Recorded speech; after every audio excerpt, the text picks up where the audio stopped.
이재명 민주당 대선 후보가 가상자산에 대한 과세를 1년 유예하겠다고 밝혔습니다. 한 1년쯤 연기하는 것이 저는 맞다고 생각하고 당에 그런 요청을 지금 드리고 있습니다. 전혀 준비되지 않은 속에서 내년부터 무조건 과세하겠다라는 것은 앞뒤가 좀 맞지 않는다 생각하고요. 현재 이를 뒷받침할 법도 없고 아직 가상자산 관련된 독립된 법이 없지 않습니까? 현재 가상자산은 개념 정의조차 제대로 정립되지 않는 상황입니다. 세금을 거는 데에서는 납세자의 동의도 상당히 중요하다고 생각하거든요. 가상자산 시장을 바라보는 시각이 너무나 보수적이다. 발전할 필요가 없는 시장으로 바라보는 관점이 깔려있기 때문에 과세라는 카드를 먼저 꺼내지 않았느냐. 내년부터 과세를 하겠다는 게 정부의 방침입니다. 저도 과세는 동의하는데요. 시점을 1년 정도만 연기해달라는 것이죠. 가상자산 과세 유예를 요청하는 바입니다. 중요한 것은 바로 시장이거든요. 시장의 힘입니다. 저희가 작년 7월 달에 금융자산 선진화 방안을 발표해서 주식시장 같은 경우는 2023년부터 가상자산은 내년부터 과세를 하게 되었습니다.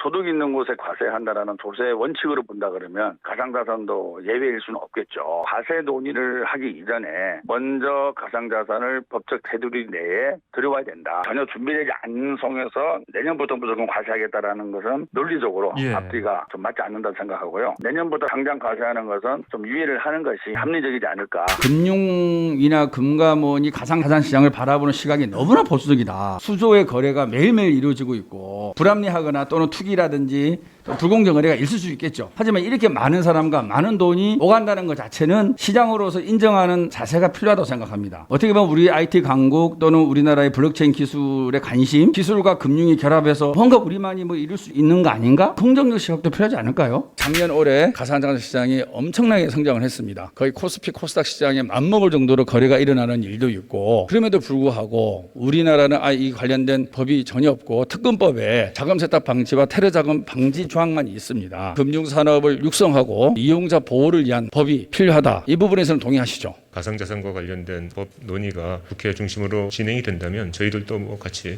검토를 해보도록 하겠습니다. 기존에는 너무나 부정적인 시각이었는데 최근에 좀 변화된 모습을 보여주고 있습니다. 긍정적으로 평가하고 싶고요. 이번 정기국회 내에 이 관련된 법이 제정되어야만 이후에 과세라든지 산업을 키우는 데 있어서의 백그라운드라든지 투자자에 대한 보호라든지 불공정 거래 행위에 대한 단호한 처벌이라든지 가능하거든요. 너무 이 시장을 소극적이고 부정적으로 보아오지 않았느냐. 시장은 엄청 커졌고 시장에 대한 제도는 전혀 미비돼 있는 거죠. 그런 비판에 대해서 금융당국이 자성을 해야 된다. 같이 검토를 해나가도록 그렇게 하겠습니다. 여러 곳에서 저희 입장도 말씀드린 거 잘 알고 계실 줄 압니다. 도전과 혁신의 과정에 있어서는 시행착오도 있을 수 있다고 생각합니다. 중요한 것은 바로 시장이거든요. 시장의 힘입니다. 가상자산을 중심으로 한 거래소 시장이 등락의 폭언이 있으나 꾸준히 성장하리라고 많은 전문가들은 예측을 하고 있습니다. 현재 이를 뒷받침할 법도 없고 그런데 내년부터 이 투자자들에 대해서 과세를 하겠다는 게 정부의 방침입니다. 세금을 거는 데에서는 납세자의 동의도 상당히 중요하다고 생각하거든요. 그리고 합리적 이유도 있어야 된다고 생각합니다. 기존의 정부의 입장에서는 가상자산 시장을 상당히 부정적으로 봐왔는데 갑자기 과세 카드를 꺼내니 이 시장에 투자하고 있는 사람들, 이 시장을 지켜본 사람들은 상당히 동의하기가 어렵다. 뭔가 정부의 변화된 정책을 기대하고 있는 것이 시장의 흐름인 거 아마 알고 계실 겁니다. 과세 방침은 지난 작년도에 정기국회에서 여야 정부가 다 머리 맞대고 해서 과세하기로 입법적 조치가 끝난 게 하나가 있고요. 지금 의원님 말씀하신 대로 가상 자산과 관련된 시장 규모가 거의 코스피 시장에 맞먹을 정도로 커졌는데 소득 있는데 과세 있다고 조세가 있다고 과세 형평성 문제가 너무 저는 심각하다고 생각이 됩니다. 작년에 국회에서 특검법을 개정해 주셔서 이제는 거래소별로 과세가 이루어질 수 있는 기반이 갖춰져서 그걸 토대로 내년부터 과세하려는 거기 때문에 저도 과세는 동의하는데요. 시점을 1년 정도만 연기해달라는 것이죠.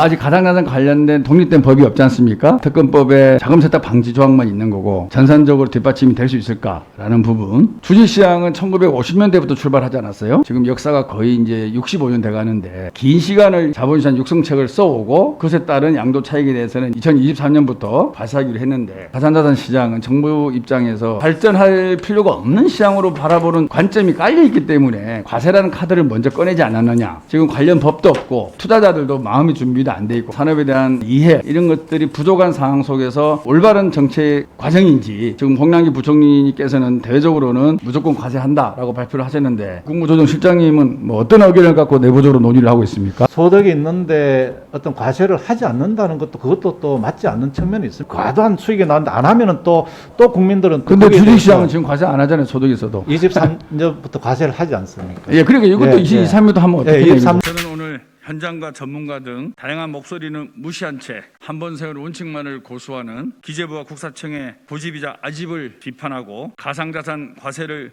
유예하기 위해서 이 자리에 섰습니다. 가상자산 과세가 당장 2달 앞으로 다가왔습니다. 정부는 가상자산을 기타 소득으로 분류해 가상자산으로 얻은 연간 소득의 20%를 내년부터 과세한다는 입장입니다. 현장과 전문가, 국회의원의 의견은 무시한 채 오로지 한 번 정한 원칙만을 고수하는 이 같은 행위는 그간 기재부와 국세청이 취해온 무소불위 권력 행사를 고스란히 보여주는 행위입니다. 저는 이미 당의 가상자산 TF 회의, 대정부 질의, 국정감사를 통해서 수차례 제대로 준비되지 않고 사회적 합의 없는 과세 추진에 대해서 많은 우려를 표해 왔습니다. 그러나 기재부와 국세청은 여전히 한 번 세운 원칙만을 고수한다는 입장입니다. 이것은 원칙이 아니라 고집이고 아집입니다. 물론 저 역시 소득이 있는 곳에 과세가 있다는 조세 원칙에는 기본적으로 동의합니다. 하지만 현재 가상자산은 개념 정의조차 제대로 정립되지 않는 상황입니다. 가상자산의 정의에 따라 과세의 범위나 과세 분류 등이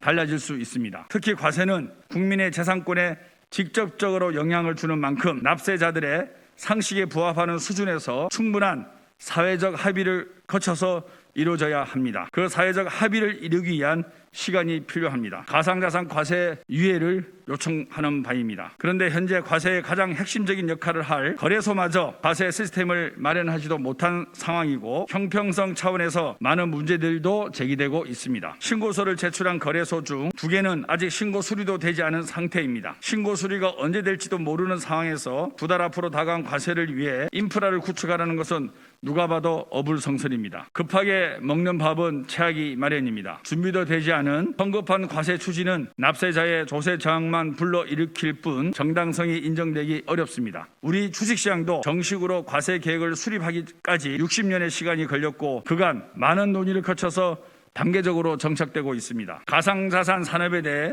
그간 정부가 보여준 부정적인 시각이 고스란히 반영된 결과입니다. 현재 정무위원회에서 가상자산 이용자는 보호하면서 건전한 시장을 조성할 수 있는 법안들이 발의되어 있고 논의를 앞두고 있습니다. 가상자산 과세는 이러한 법안이 통과된 이후 논의되는 것이 순리이고 상식입니다. 납세자가 응당 누려야 할 보호장치는 마련되지도 않은 상황에서 현장의 목소리를 외면한 채 무리한 과세를 추진하려는 과세 당국은 당장 고집을 멈추고 경청하는 자세부터 갖추길 촉구드립니다.